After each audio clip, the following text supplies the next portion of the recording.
이 시간 우리에게 주신 하나님의 말씀은 역대하 1장 3절 4절 말씀입니다. 역대하 1장 3절 4절 말씀입니다. 거룩하신 하나님의 말씀입니다. 솔로몬이 온 회중과 함께 기브온 산당으로 갔으니 하나님의 회막 곧 여호와의 종 모세가 광야에서 지은 것이 거기에 있음이라. 다윗이 전에 예루살렘에서 하나님의 궤를 위하여 장막을 쳐 두었으므로 그 궤는 다윗이 이미 기럇 여아림에서부터 그것을 위하여 준비한 곳으로 메어 올렸고. 아멘. 오늘 본문 3절에 나오는 기브온 산당으로 갔으니를 오늘 말씀의 제목으로 삼습니다. 이 말씀이 저와 여러분의 삶으로 고백되기를 간절히 축복합니다. 역대하가 오늘부터 시작합니다. 역대하는 솔로몬 이야기로 시작을 하는데요. 다윗의 이야기처럼 솔로몬도 성전 건축과 관련된 이야기가 주를 이룹니다. 사실 이것은 귀한 공동체에게 굉장히 중요한 주제였습니다. 바벨론 포로지에서 이스라엘로 돌아와서 이스라엘 백성들은 자신들의 정체성을 확립하기 위해 그들이 가장 먼저 해야 할 일이 바로 이 성전을 건축하는 일이었기 때문입니다. 그래서 그들의 조상 중에서 성전을 건축하는 핵심 역할을 한 바로 이 다윗과 솔로몬을 강조하고 있고, 이 두 왕이 여러 일을 했지만 그 일 중에서 바로 이 성전 건축에 관한 이야기가 주를 이루고 있는 것이죠. 이렇게 성전을 솔로몬이 건축하는데 그보다 먼저 솔로몬이 한 일은 기브온 산당에 가서 하나님께 제사를 드리는 일이었습니다. 기브온은 예루살렘 성에서 북서쪽으로 10km 정도 떨어진 곳에 있었습니다.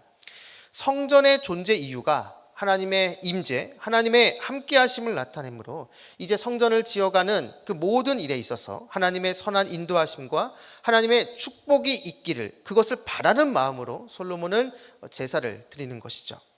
그런데 솔로몬이 기브온 산당에 간 이유를 오늘 본문 3절은 이렇게 이야기합니다.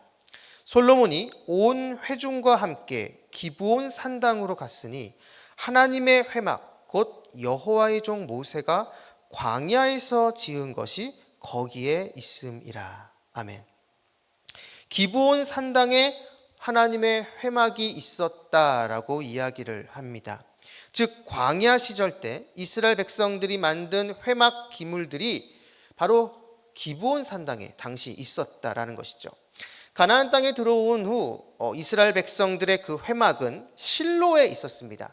하지만 블레셋에 의해서 이 실로가 멸망당한 후에 하나님의 회막이 어떻게 됐는지 알 수 없었는데, 오늘 본문을 보면 바로 그 회막이 기브온에 있었다라고 이야기를 합니다. 어떻게 실로에서 기브온으로 하나님의 회막이 옮겨지게 됐는지는 알 수 없지만 분명한 것은 성막에 있었던 그 모든 기물들이 당시에 기브온 산당에 있었다라는 것이죠. 그래서 기브온 산당이 당시에 유명해진 것입니다. 그런데 우리는 여기서 한 가지를 좀 생각해 봐야 합니다. 이미 다윗 때 하나님의 임재의 상징인 법궤가 다윗성으로 옮겨졌습니다. 그렇다면 지금 법궤는 다윗성에 있고 나머지 성막의 기물들은 기브온에 있습니다. 아직 성전이 지어지기 전이니 성막에 있었던 기물들이 다윗성으로 옮겨지지 못한 것이죠. 이러한 상황에서 솔로몬은 하나님께 제사를 드립니다. 그런데 그 장소가 법궤가 있는 다윗성이 아니라 기브온 산당입니다. 사랑하는 여러분, 성막이 있는 그 모든 기물들은 다 중요합니다. 성물이라고 할 만큼 모두가 구별된 물건들이죠. 하지만 성막을 성막되게 하는 것은 바로 법궤입니다. 그 법궤에 하나님께서 친히 임재하시기 때문입니다. 그래서 광야에서 이 성막이 이동을 하다가 법궤가 멈춘 그 자리에 성막이 펼쳐집니다. 법궤가 너무나 중요했기 때문에 이동 중에 법궤가 멈춘 그곳에 성막이 펼쳐지는 것이죠. 그렇게 본다면 솔로몬이 하나님께 제사를 드려야 할 그 장소는 법궤가 있는 다윗성이라고 생각할 수 있습니다. 그런데 솔로몬은 다윗성에서 제사를 드리는 것이 아니라 나머지 성막 기물들이 있는 기브온으로 가서 제사를 드립니다.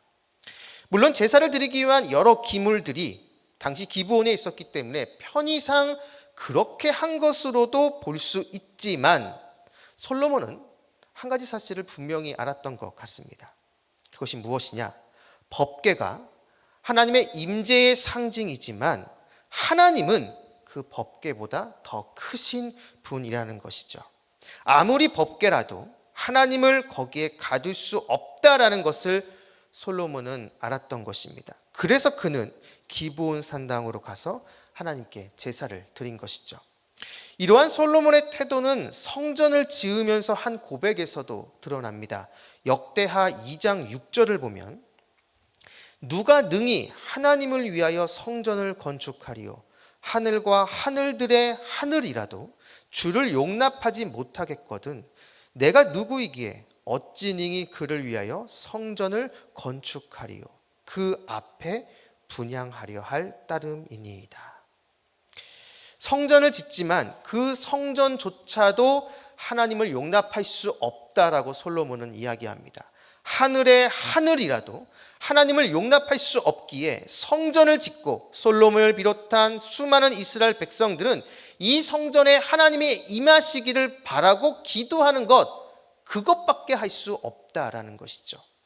당시 고대 근동에서는 신을 위해 신전을 지으면 그 신은 그 신전 안에 있다라고 생각했습니다. 이러한 생각이 더 굳어지면 그 신은 그 신전 안에 있는 존재라고 생각한 것이죠. 신전 안에 갇힌 존재로 본 것입니다. 하지만 하나님은 그렇지 않습니다. 솔로몬이 성전을 짓지만 그 성전 안에 하나님은 갇히시는 분이 아니다라는 것이죠. 그래서 오늘 본문에 하나님의 임재의 상징인 법궤가 있는 다윗성이 아닌 기브온 산당에 가서 제사를 드린 이유도 바로 여기에 있습니다.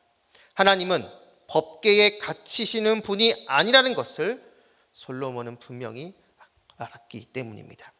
중요한 것은 하나님 앞에 제사를 드리는 이 솔로몬의 마음가짐, 자세와 태도라는 것이죠. 하나님은 법궤와 성전에 갇히시는 분이 아니다라는 이 생각을 조금만 바꿔 이야기하면 하나님은 자신이 원하는 곳이라면 어디든지 거하실 수 있는 분으로 바꿔 말할 수 있습니다. 우리가 흔히 얘기하는 무소부재의 모습이라는 것이죠. 그리고 이 말은 우리가 어디에 있든지 우리는 볼 수 없지만 우리는 하나님 앞에 있는 존재라는 것을 말해줍니다. 우리가 너무나 잘 아는 코람데오라는 말이 바로 이것을 말해주고 있는 것이죠. 성도는 자신이 하나님 앞에 있는 존재라는 것을 인식해야 합니다. 주님은 교회 안에만 거하시는 분이 아닌 우리의 일터와 가정, 일상에서 내가 하는 그 모든 것들에 함께 하십니다. 우리는 주님 앞에 있는 존재라는 것이죠. 이 인식이 분명할 때 우리는 세상과 구별된 세상 가운데 세상 그 속에서 빛과 소금의 역할을 비로소 잘 감당할 수가 있는 것입니다. 이 인식이 흐려질 때 우리는 죄의 유혹에 쉽게 흔들리게 되고 세상의 방식을 쫓아가게 됩니다. 내가 주님 앞에 있다라는 그 인식이 약해질수록 그것에 비례해서 죄에 대한 그 경각심이 약해지는 것입니다. 그렇기에 우리는 항상 내가 주님 앞에 있다라는 생각을 되새겨야 합니다. 어떤 일을 하든지 간에 내가 지금 누굴 만나든지 간에 지금 이곳에 주님께서 함께 하시고 주님께서 다 보고 계시며 주님께서 다 듣고 계시다라는 그러한 생각을 해야 된다는 것이죠. 바로 이 생각이 분명할 때 우리는 죄의 유혹에서 승리할 수 있는 힘을 얻게 되는 것입니다. 사랑하는 말씀상 공동체 성락성결교회 성도 여러분, 오늘부터 역대하가 시작되는데요. 그 시작 역대하 1장 1절을 보면 이렇게 이야기를 합니다.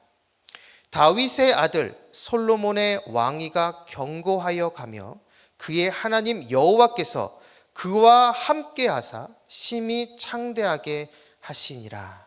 아멘. 하나님께서 솔로몬을 심히 창대하게 하셨다라고 이야기를 합니다. 그 이유는 하나님께서 솔로몬과 함께 하셨기 때문입니다. 그런데 이 말은 그 너머에 솔로몬도 하나님과 함께 하기 위해 노력했다라는 의미가 담겨 있습니다. 하나님은 성전 안에 갇힌 존재가 아니고 자신도 언제나 하나님 앞에 있다라는 인식으로 하나님의 뜻을 구하며 말씀에 순종했을 때 하나님께서 솔로몬과 함께 하셨고 그에게 필요한 부와 명예와 영광을 주셨던 것이죠. 역대기에서는 사실 솔로몬의 치부가 드러나지 않습니다. 하지만 우리가 앞에서 살펴본 열왕기서에 보면 솔로몬 말년에 좋지 못한 일들이 생기는 것을 우리는 이미 봤습니다. 왜 그러한 일들이 생겼을까? 그것은 바로 솔로몬이 자신이 하나님 앞에 있다라는 이 인식이 흐려졌기 때문입니다. 이 생각이 잊혀지게 되자 그는 우상을 섬기게 됐고 하나님의 뜻과 어긋나는 삶을 살게 된 것이죠. 우리 주님은 교회 안에 갇힌 분이 아닙니다. 오늘도 우리 모두는 주님 앞에 있습니다. 내가 가정에 있든지 내가 직장에 있든지 누굴 만나든지 우리 모두는 주님 앞에 있습니다. 이것이 우리 안에 분명하게 자리 잡고 있을 때 우리는 우리의 말과 행동을 조심하게 될 것이고 죄의 유혹에 흔들리지 않고 승리할 수 있는 힘을 얻게 되는 것이죠. 바라기는 오늘 하루 내가 주님 앞에 있다라는 이 코람데오 정신으로 주님의 뜻 안에 온전히 거하며 주님 편에 서서 오늘 하루 승리하는 저와 여러분 우리 모두가 되기를 주님의 이름으로 축원합니다. 기도하겠습니다. 우리의 모든 것 되시는 아버지 하나님, 오늘도 우리에게 말씀을 주시고 이 말씀을 붙잡고 기도하게 해주심을 진심으로 감사드립니다. 내가 항상 주님 앞에 있다라는 생각을 잊지 않게 해주시고 세상의 여러 유혹 앞에 흔들리지 않도록 인도하여 주옵소서. 세상의 소리에 먼저 귀 기울이기보다는 먼저 주님의 말씀에 귀 기울이게 해주시고 세상 사람들을 의지하기보다 먼저 주님 앞에 나아가 기도하며 주님을 찾는 저희들이 되게 하여 주옵소서. 그래서 이 세상에서 하나님의 백성이라는 그 정체성을 잃지 않고 세상에서 구별된 모습이 있게 하여 주옵소서.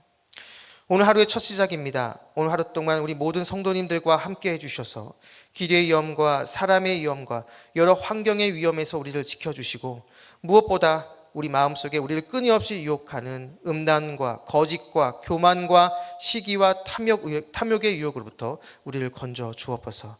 감사드리며 예수님의 이름으로 기도드립니다. 아멘. 공동 기도문입니다. 지금 들은 말씀이 내 삶으로 이어지게 하옵소서. 동네 세매주 성경 말씀 묵상을 통해 말씀의 깊이가 있는 말씀상 공동체 성락성결교회가 되게 하옵소서. 동네 플러스 20 공감에 많은 준비된 영혼들이 교회로 오게 해주시고 이것을 위해 모든 성도님들이 기도하며 준비하게 하옵소서. 다바르스쿨과 동안클럽 모든 교구 성도님들에게 주님의 크신 은혜가 임하게 하여 주옵소서. 담임 목사님과 부교육자들, 장로님을 비롯한 평신도 지도자들 모두에게 성령 충만의 은혜를 주옵소서. 육체의 질병과 마음의 질병으로 고통받는 성도들에게 회복의 은혜와 평안의 은혜를 베풀어 주옵소서. 이 시간 함께 나눈 공동 기도문과 각자 가지고 나온 개인의 기도 제목을 놓고 기도하신 후에 삶의 자리로 나아가도록 하겠습니다. 기도하겠습니다. 아버지 하나님